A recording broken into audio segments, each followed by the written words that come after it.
O'zbeklarni maqtana oladigan shoirlari qatorida marhum Muhammad Yusufni eslash o'rinli. Muhammad Yusufni "Biz baxtli bo'lamiz" deb nomlangan she'ri judayam shaxsan o'zimni seskantirgan she'rni o'qib bermoqchiman.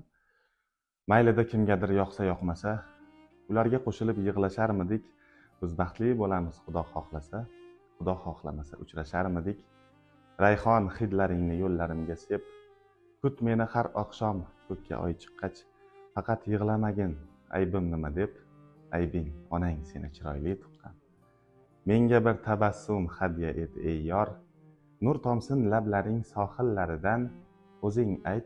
O'zing ayt senday qiz yana qayda bor, kipriklari uzun kokillaridan. Imanib yashama xayol pinjida, yoyil yayrajonim o'rtanma g'amda. G'iybatlarga chida, tuhmatga chida, sen bittasan axir yorug' olamda. Men esa oshig'ing, sening eng g'arib, tundan so'z qarz olib tongga tutguvchi.